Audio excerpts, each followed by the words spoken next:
go. You're welcome. This is better.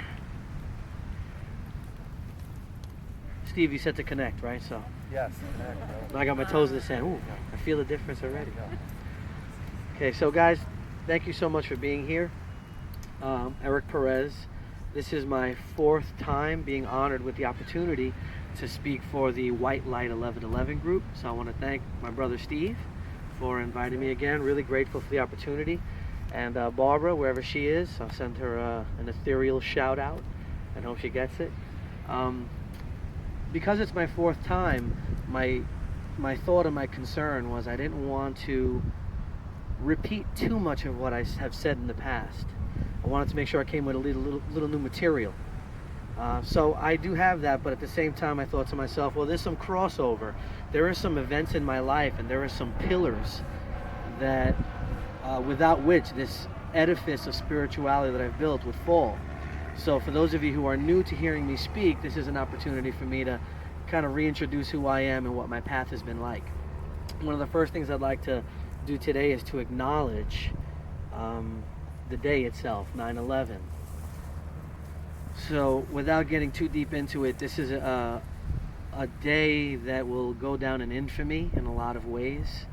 A day of sadness for many, but without getting too much into the darkness that the day embodies, I also wanted to remind everyone of the great acts of heroism that we experienced.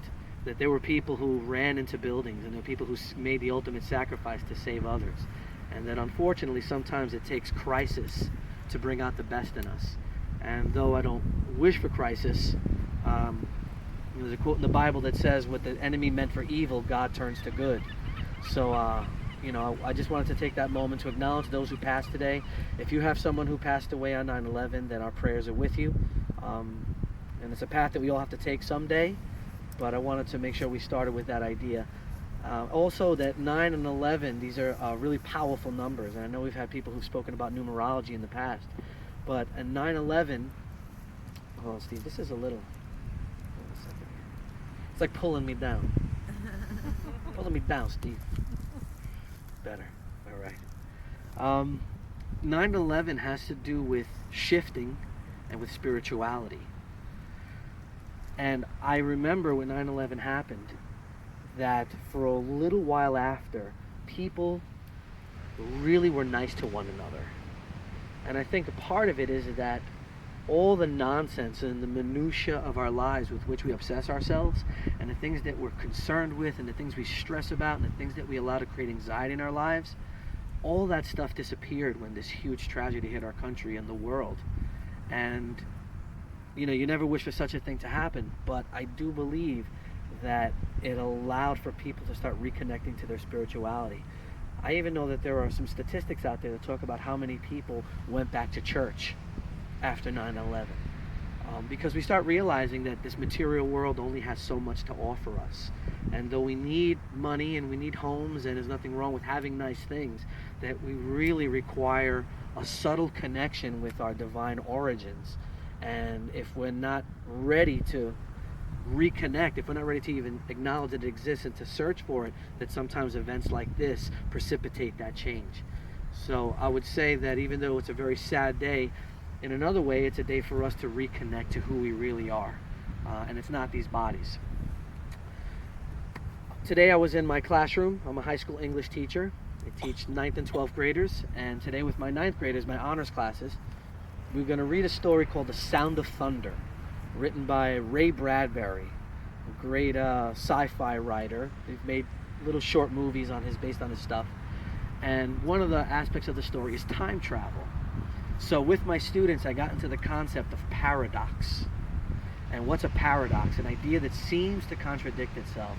And then when you travel back in time, you can affect something, which then affects something afterwards. So I won't get into the whole lesson with you here, but the idea was that time is somewhat of an illusion. And as I discussed it with my kids, and I quoted Back to the Future to them, and the movie The Terminator, those who have seen it started to get it. And I realized I think I have to bring that here a little bit today.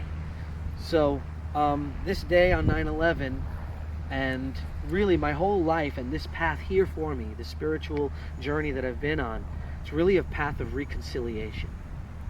And what I'm trying to reconcile with ultimately is my real nature. And I struggle with that because it's tough being in this world. And it's tough remembering that there's something more powerful and more real than the things that we see and interact with every day. So in one sense, I've been trying to reconcile with myself. In yoga, they call it, the individual soul is called the jiva. And then there's the ego, which overclouds the jiva. And we're all jivas, we're individual souls, but we have these egos that have been programmed like computers, and they've had bricks added in, bricks of ideas, and we forget who we really are. So there's that personal reconciliation that I'm undergoing. And then once you get to that point where you've reconciled with yourself, the jiva merges with Shiva. And some of you may have heard the name Shiva. It's one of the gods in the Hindu pantheon. Shiva is a god of, they say, of destruction, because Shiva destroys ignorance. Shiva destroys the ego. His cosmic dance is what essentially dissolves all the lies in the universe. He sets the world on fire with divine energy. And eventually, when you become an individualized jiva, you can merge with Shiva. Perfect metaphor here. It's when an individual drop of water gets thrown back into the ocean. It doesn't cease to exist. That water's still in there, but it loses its illusion of separateness, of individuality. And that's what my path has been. So I wanted to share some of those steps on my path and my specific practices and my experiences with these practices. And I kind of gave this talk today I think I mentioned it to Steve on Sunday when we were at the center, a working title, okay, an informal title. So some of you may know the book Autobiography of a Yogi by Paramahansa Yogananda. So this I was going to call it Autobiography of a Puerto Rican Yogi, okay, where prana courses through papis, right? And where gracias and gratitude share the first three letters. So when I was back to the paradox now, I told my students today that the first time I encountered a paradox, I was maybe 8 years old, and I was up in my bed and I was thinking, and I won't tell you the thought until I tell you what I asked my parents, but it was keeping me up, and it was after midnight. So I went downstairs to my parents' room, I knocked on the door, they let me in, and they're like, "What's wrong? You all right?" I'm like, "Yeah, I can't sleep, I can't stop thinking." They're like, "What are you thinking about?" I was like, "I have a question." They're like, "What's your question?" I said, "Who made God?" And they were like, "Really, bro? It's like 1 a.m. You're asking that one? You can't think of a better one?" They would have preferred to answer how I was made, I think, at that point, and that probably wasn't a comfortable conversation either. But they looked at me and they looked at each other and they were like, "God made himself. Now go to bed." So I said, "All right, cool." And I closed the door and I went